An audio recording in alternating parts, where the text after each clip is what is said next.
Hello viewers, welcome to this video. Viewers, in this video I will share 5 English names of fruits. So let's see.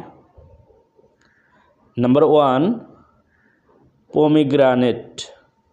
Pomegranate. Pomegranate means dalim.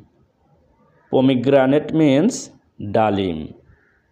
Number 2, date. Date. Date means khejur.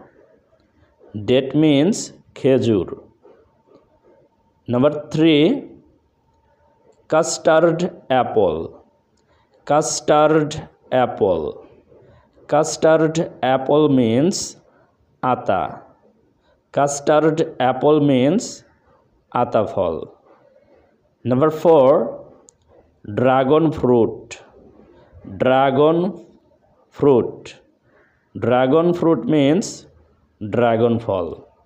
Dragon fruit means dragon phal. Number 5, strawberry. Strawberry. Strawberry means strawberry. Strawberry means strawberry.